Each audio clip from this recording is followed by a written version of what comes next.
Hey, and welcome to the Shade Chamber. Before we get started with anything, we did just want to congratulate the incredible win for the Player's Voice Award at the Game Awards last year, 2022. It was an incredible result. Tons of fans voting for their favorite game last year. It got really close, kind of heated there, but at the end of the day, the dust cleared, and I think it's no surprise that Neon White won the 2022 Player's Voice Award and every other award at the Game Awards, as it should have. Congratulations. Congratulations. Also, guys, what's Neon White? Hello, and welcome to the Shade Chamber, the only Genshin podcast whose creators are followed by Neil Breen. Wait, we are? Yes! Oh my god! He follows me on Twitter. My name's Beefy, and I name my Wanderer Tech Rat. My name is Break, and my Wanderer takes after his mother before him. That's right, my Wanderer rides the lightning as Kuno! Ride the lightning, Kuno! Ride the lightning! Oh my god! I literally can't. Amazing. Amazing. Very good. Trapped on an island of irrelevancy, looking for a Fujin with a delusion, it's your boy, Jur. Hello, I'm back. It's me, Rad. I named my Wanderer Tsukuyomi, but I guess he can't really read the moon that well, so we'll work on it. And I'm Wander, and I named my Wanderer the only thing that Raiden ever really loved, Makoto. Alright, so there was a shoe video that dropped. Shiz. Shoes! Yes. Oh my god.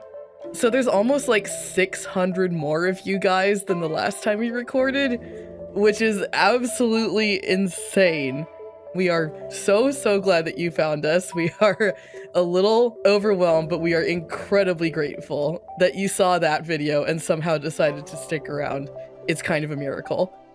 This is predominantly what we do on this channel. We take milestones of Genshin as it runs its course as a live service game and talk about it. As people who kind of know the ins and outs of the game industry, we were just blown away by how much there was to say about it. So enjoy our backlog, or don't. Just hop on here and enjoy the ride. Either way, we're gonna have a good time. What we do is weird. It's not a beat that's really covered by other Genshin creators, and we're just really blown away that so many people are interested in it. We're happy to have you in the Shade Chamber. We're happy to welcome you among the ranks of the Illuminati, and strap in, because here we go. To viewers like you, thank you. Grano sponsor. Oh no. Grano sponsor, Hoyoverse. We're not sponsored. We're not sponsored. No, we're not affiliated. We're not affiliated. Don't put that in. We're not affiliated. We never will be. We don't want to be. We're a bunch of little shits who want to talk about this weird fucking game. Mm-hmm. So basically everything we wanted to say about the event Akitsukimo Dameshi was covered in the shoe video, except for one very important part, and that is our favorite recurring segment. There is no W in Tengu, because no one takes L's into that like Kujo Sara. What was the L that Sarah took this time, I ask? So just because Sara doesn't show up doesn't mean that something is an L. Sometimes she's just not a focus of the story. But when you have an event that is entirely based around the concept of yokai, of which only 3 playable characters of the game are, and she is one of those 3, and she didn't show up, that is embarrassing. Literally, every single yokai character, Ito and Yai, several newcomers, and the ping pong lady were out there partying on the beach. Where the fuck was Sara? Where was she? We actually had to walk back a previous L when she was absent for A's character quest, because they did say the Tenryou Commission had duties elsewhere. They make no such excuse for her in this event. Don't they say that the Tenryou Commission was summoned to investigate the stage that the ping pong game was played on too? So there's really no excuse for her just not to show up. Yeah, okay, so not only is there no alibi for her to not be on the premises of the event, but there's actually a reason for her to be there. God knows where she is on her little mall cop scooter, but she didn't show up where we needed her most, which is just so classically Kujo Sara. Thanks, Sara. Here's another L. We all know why we're here, and it's to discuss that little silhouette toe of a man. That's right, the second coolest robot martial artist guy wearing a cone hat named Scaramouche. But before we do that, We started off season 1 kind of giving an overview of what characters we were running with at that time, just going into Inazuma. Obviously, a lot of characters have come out. There's been a lot of changes to the meta since then. So we are once again going to take kind of another annual sample of who we're playing with at this point in time. Both our Abyss team and also the team that we actually took through Sumeru. I had lofty ambitions that I was going to build up Hazo and all these new supports to savor the new region, but I actually ended up just using people that I had already built. My Sumeru team ended up being Yai, supported by Yelon, Kole, and Bennett. Yai obviously really benefited from the Dendro edition. We took an already fun to play character and just really kind of like closed the loop on her and had an absolute blast with all of those characters. My 2 Abyss teams will be a Raiden Shogun led team. The other is either going to be led by a Hu Tao or Yanfei. And then the supports are just kind of like your bog standard meta supports all jumbled up, Kole, Yelon, Bennett, Xingqiu, Beidou, Yai. I can consistently get to floor 12-1 now in Abyss, and I can also consistently pretty much never get past that. And for now, that's good enough for me. My 2 Abyss teams were Ayaka, Kazuha, Mona, Jean for Team 1, and then Ito, Raiden, Yelon, and Chi-Chi for Team 2. I've beaten Abyss a couple of times now, which is nice. Everyone is staying above the meta power creep, so that's cool. But then for Sumeru, I actually ended up with basically 2 Sumeru teams, first being Dendro Traveler, Xingqiu, Shinobu, and D-Luke in his spiffy new outfit. And then gradually, as I built characters up, it sort of became a mishmash of Sino, Kole, Yai, Bennett, Nahida, and also Shinobu in there anyway for other elemental reactions. So those are pretty much the teams I've been going with so far. In terms of actually my sort of blank slate team for Sumeru, I rolled Tignari really early on, and he's probably the first archer who is meant to play like an archer that's really resonated with me in terms of gameplay. So I've been using him, Dendro Traveler, who's been pretty good as a support. Yai, who's, as Beefy alluded to earlier, has kind of just been reinvigorated by Sumeru. And Kokomi, it took me a minute to remember her name, because I usually just call her Fish. Worth mentioning is that Jur is the only Lumine Traveler repper. Yeah. We all just had a hard time believing Ether as a villain. I think that was the rationale. Speak for yourself. I picked Ether because I always pick like male character option. It's also worth mentioning that Lumine being the main character doesn't mean that she's not the villain. We stan a mean Queen Lumine. In terms of Spiral Abyss, though, I don't actually play Spiral all that often, even though I am consistently able to 3-star up to 12-2 usually. But my team for Spiral have primarily been my boy Child, in just kind of the bog standard international team with Xiangling, Bennett, and Kazuha. Then my off team has been Ayaka, Diona, Mona, and Xingqiu. But it's been a hot minute since I actually did Spiral. Rad, what were you using for your Spiral and Sumeru exploration team? Here's where I start off with. Bold of you to assume I've been playing Spiral Abyss at all. I cleared like 8-3 once upon a time, like ages ago, and then just left it alone afterwards because it was just like, you know what? I don't really care that much. I don't really want to do it, so I'm just not going to. And yeah, I mean, that's Primo's I'm leaving on the floor there, but also, I just don't worry about it. The team I use for walking around Sumeru is Kokomi, Yai, Tinari, and then I usually throw a shield in there, so like Zhongli or Toma. And then I have like a mainstay, which is just Kokomi Kaching, because she showed up so many times she's C6'd now. Kazuha and then Zhongli, because he's just rock solid, pun intended. So, Yeah. Wonder, what did you use? So I too have not played Spiral Abyss in probably the better part of a year, so I don't really have a designated team for that. I just kind of build what I find interesting in overworld exploration. My Sumeru team going in was originally Ayaka, Yelon, Diluc, and Shinobu. And then as soon as I got Tinari, which was fairly quick into the patch, I ended up swapping D-Luke out for him. The problem is I mostly just use Tinari as a Dendro applicator by throwing down his skill and then swapping over to Ayaka and Yelan for Hydro and Cryo. I've enjoyed the combinations of elements there, even though Cryo still doesn't have a Dendro reaction. I think Cryo is doing just fine. It is. It doesn't need help. I like that at least like 3 of our churls sort of gravitate towards the elements we like. We really went in here being like, I like purple, I like green, and now we're like demi-archons in our own right. Yes. So what I'm hearing is I should use more pyro units. Hey, I'm just waiting for them to introduce dark as an element. It's gonna happen. Hell yeah. It's time for a break. We seem laughably naive in our second episode where we talked about we wanted to know how they could make the Raiden Shogun as an antagonist sympathetic enough to be a desirable, rollable character. Okay, you take that problem, you multiply it by 10, that's Scaramouche. He is a piece of shit. You have A, murdering Senora on screen. You have Child being a literal international terrorist. And yet somehow the Moosh manages to outdo both of them in terms of, like, the sheer scope of atrocities.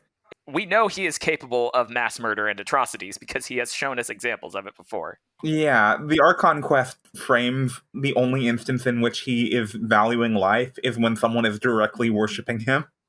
A has fucked more stuff up, but Scaramouche is particularly cruel. He murders with absolute abandon and has no empathy for any life, including his own. Like, is it really any surprise that he turns out like that when he, like, hasn't learned to process his emotions well enough to handle loss in a way that doesn't frame it as someone else's fault?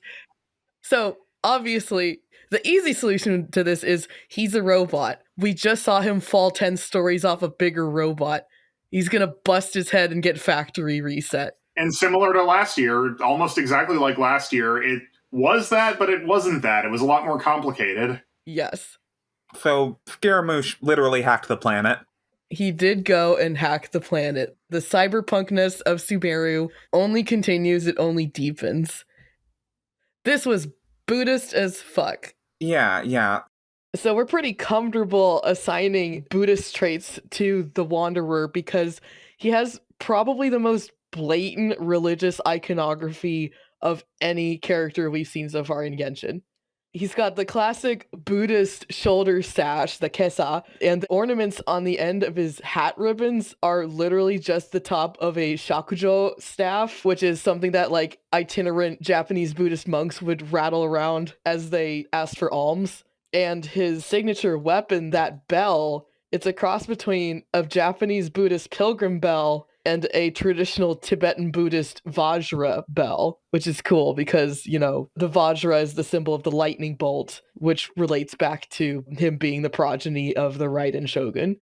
So a lot of his not being factory reset, and in fact him kind of embracing his past life post-retcon, just relates to the broader themes of essentially Buddhism. What's also really interesting is the notion of Buddhism ties all of the artist formerly known as Scaramouche's previous character desires together, because a tenet of Buddhism past a certain point is you're going to get insane superpowers, but actually those are a distraction from the path to enlightenment, so you're going to need to give them up in order to achieve like sort of higher levels of understanding. So one of the core tenets is really sort of detaching from an ever-present suffering in the world and universal disappointment in basically everything. But a part of that sort of detachment and rising above it is the idea that you eventually achieve essentially like supernormal powers, which aren't the point of Buddhism, because if you begin to dwell on the abilities that you gain from enlightenment,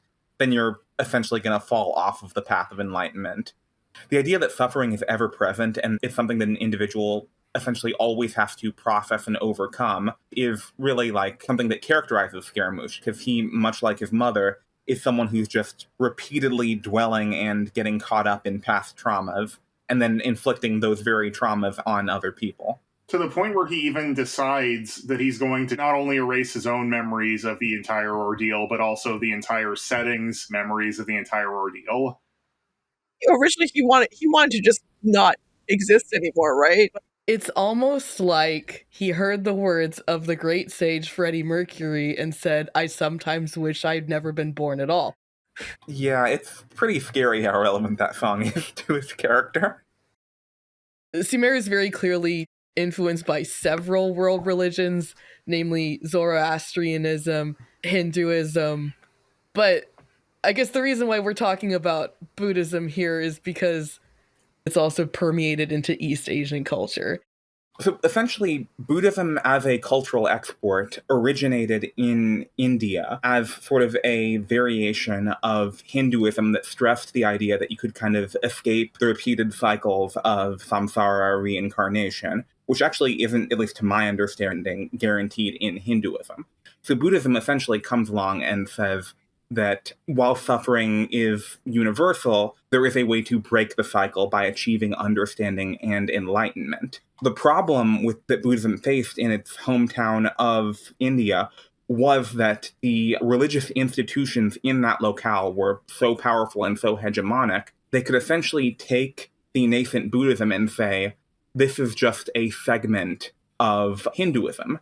This is a teaching that can be incorporated into our very powerful local religion, and it can be compartmentalized in a way where it's not threatening. And this is actually to the extent where the Buddha is recognized as an avatar of Vishnu, which fits very cleanly into their existing cosmology. So Buddhism didn't take off in India as much as it did elsewhere because essentially it could just be reincorporated into everything that was already there. Now, this isn't true of China and Japan because since that religious authority wasn't present, the ideas could take root in a way that could intermingle with their own local religions in a way that was completely different than the local religious institutions of India. Meaning you have Buddhism in China and Japan sort of taking off and taking a complete life of its own, even though its origins are in India. When you look at Scaramouche, you see his movement as someone who's essentially embodying Buddhist ideals in Japan, moving back towards the ideas of Buddhist reincarnation in the context of Sumeru rather than Inazuma, which was very much more Shinto-oriented. Ooh, that's a good point. I really like that read on it because I think a lot of people will say erroneously that he's Buddhism as opposed to Inazuma just being Shinto. Inazuma is very much also Buddhist. The name of the plane of euthymia in the original language is a Buddhist concept. And that's because, as Jur said, Buddhism has this history of syncretism with the local religions, which is why it can kind of work side by side. In fact, specifically, Makoto's god title is Narukami Gongen, and a Gongen is literally a fusion of Shinto and Buddhist concepts in that it is a Buddha that takes the form of a kami. And that was one of the ways that Buddhism would incorporate the local religions, is to say like, oh, well, that god is actually one of our guys. In that case, the significance of Makoto being the Gongen, instead of the relationship being to Buddhism, it's to her being a local god that is a vessel for the Celestia paradigm. It's basically the analogy of like a bigger, more powerful, more global, more regimented religion taking root in a localized form using these co-opted gods. So the Wanderer, that we will inevitably keep calling Scaramouche, does not symbolize the birth of Japanese Buddhism, but rather, as Jur said, he symbolizes perhaps a Japanese Buddhist pilgrim coming back to the homeland of Buddhism, seeking a different mode of understanding from the source of the religion itself. And I think that's also really crucial in understanding that return home, because the Wanderer is a character whose personality really doesn't change. It's just that his perspective and interpretation does, which I think is consistent with A as well.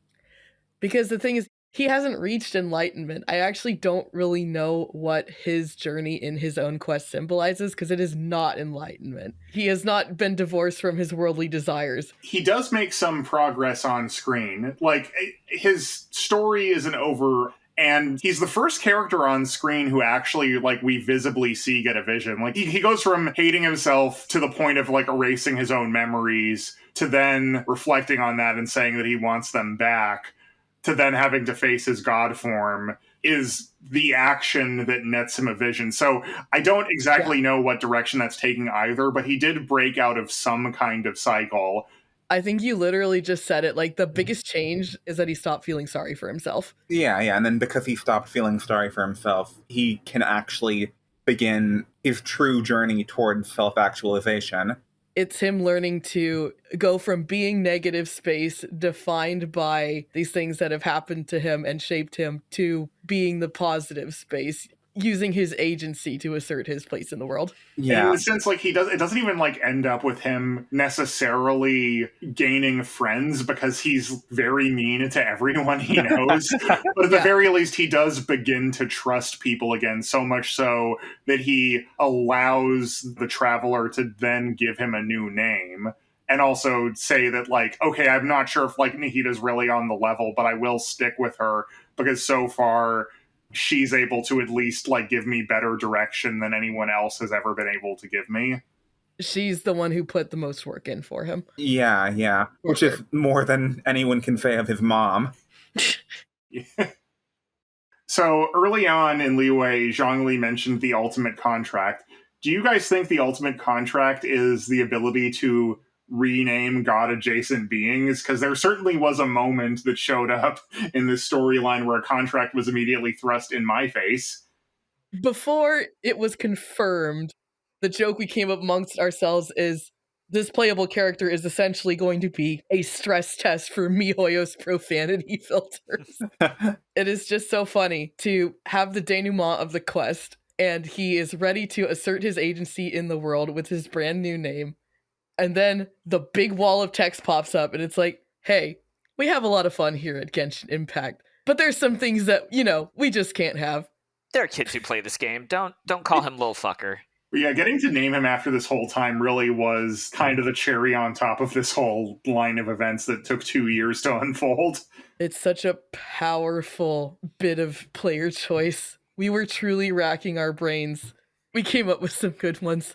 Rest in peace, Eric Sparrow and Fandingus. Also Vic Van Leer, only because they wouldn't actually allow for spacing in the name. Scaramouche is probably number 2 in the top 3 characters I would like to see on a skateboard. My favorite serious names for Scaramouche are the ones that incorporate some kind of Japanese wordplay with the word Mercury, because they just really took that song and set every single line to part of his backstory. I would like to cordially shout out to all the Scaramouche likers who named their Wanderer Baby Girl, because that's really funny to me. That is very good. Scaramouche is really a crystallization of, like, repeated topics that keep coming up on this show. Like, let's talk about the first one. First big point. A is not recovering from this. A is horrible. A should have gone to therapy probably about 1,000 years ago. She did not. Maybe not 1,000, like 600? Literally 500. 500. Okay. She has avoided going to therapy so much that she has now inflicted generational trauma upon 2 different countries. Yeah, like the overall cascading bullshit that has affected this little bastard really could have just been avoided right at the start. I do not think she did it out of cruelty, but then on the flip side, people are like, she felt like it was the nice thing to do. No, I don't think so either. I think she fucking avoided the problem. She didn't do it meaning horribly, but she also didn't do it with, like, any kind of consideration to, like, the actual purse that she's throwing away at that point. Like, she just kind of, like, went, okay, well, I don't really have the spoons for this right now, I'll do it later, and then she never comes back. Yeah, her entire meditation and contemplation is to come up with solutions while she preserves herself, but, like, that means that solutions just don't happen. She says that it came from a place of compassion in her voice line before, they took it out, but that's because she's so self-unaware. And that's what I love about A. She is a nice person, but she is a terrible person. She's the opposite of Yai, who is a bitch, but she's ultimately a good person. Her long-term planning when it comes to people, as well as her management of them, is sincerely not great, and she's aware of that, but not aware enough of it to actually avert it to any meaningful capacity. We love A so much. A is like cracked us. I've never seen someone in a story like this who was so majestic, but tragic, but also a loser, and also just the worst person ever. We love A. We love Child. This is who we are. This is our brand. Welcome to the Shade Chamber. Well, that's the other thing, too. It's like you can go to the TV Tropes character page right now, and then a lot of factions have character pages devoted to them, but there are 5 pages where it's just one character, and those characters are A, Zhongli, Child, Scaramouche, and might be Nahida. 3 of those are actual former present gods. Yeah, these are people with millennia-long lives and traumas and stories. And then there's just a fucking gopnik who fell in a hole and came out wanting to punch everything on the planet. It's so bad. Forgot to say, he completes the Fujin and Raiden combo between him and Shogi, the Raiden Shogun puppet. Yeah. So- But that's actually what guided my naming him Fujin. Which really just kind of means that A can die. Like, she has her successors set up. She has the Fujin analogy. She has the Raijin analogy. Like, A is ready to beef it. She's a dead duck. She's like waving more death flags than you could possibly realize right now. She would be the easiest character to kill off because all you have to do is remove any of the voice lines that she says and just leave the ones with the Shogun. If they do kill her off, I'm hoping they don't do it too soon, given that she still hasn't had, like, any instances of really interacting with tons of people during events. Including the Wanderer. Okay, so do you guys believe that A doesn't remember him? There is evidence that she forgot about Scaramouche because her voice line about Kunikuzushi gets deleted from her voice line bank after Scaramouche retcons himself. My theory on this is that Irminsul does not actually remove something's existence from the world. It just removes the information about that thing from the world.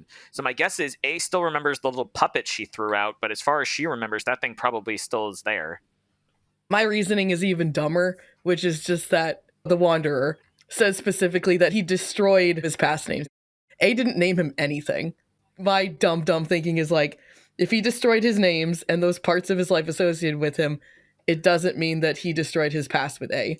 But also it's because, like, just looking at it pragmatically from a writer's perspective, it's such fertile ground. They would be stupid to leave that on the table to not have an interesting moment where they meet again. It would be really freaking boring if A was just like, I don't remember him. Fun little technical detail that I think would work in this situation as well is that removing names might be like removing certain metadata from a file within Irminsul. You can remove a lot of it, but if you don't get all of it, there are still traces of it that remain in people's like systems. So it's possible that like, yeah, he might have removed those names, but there's probably some hidden data still in Irminsul that like totally carries over, which is why he still existed in the world enough of a point to where he left and was in Sumeru. Someone still fucked up Tatarasuna. Someone still fucked up the Raiden Gokuden. So A must have made some little sad boy. Yeah. He wasn't just all those people combined. Yeah. I like to think she's lying. God. She's just like, no, I don't remember that guy at all. And then Traveler's like, we just said the puppet. We didn't say it was a guy. And she's like, bye. I wish that her Kunikuzushi line just got changed to say, who? Like, Ito? I love the fan art of A being a shitty mom. I love the fan art of her with the chancla. Any pictures of her just being terrible. They give me life. As we've said, we love the dumpster fire that is A. The Kabukimono went to the Shogun's palace to say, hey, there's a Chernobyl going on at the forge. And she was too busy setting up her shiny new daughter to do anything about it. Good job. You purple piece of shit. Also, there's something very important we forgot to mention, and that was, what was that voice at the end of Scaramouche's quest? That lady who shows up and is like, says a bunch of cryptic stuff and leaves. I feel like it's gotta be Ishtaroth. I mean, like, who else could it be? Like, it could be Ruka Devata. Oh, no, it can't. She was voiced in the Archon quest. It's probably Ishtaroth, just to what end is the question. maybe it's because we're starting to prod more intently at the most fundamental workings of the universe. I think that's her being like, okay, buddy, be careful. Careful what you wish for.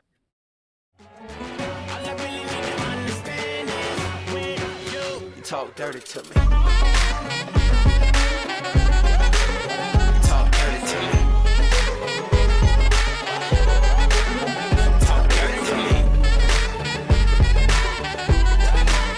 Talk dirty to me. Get jazzy on me.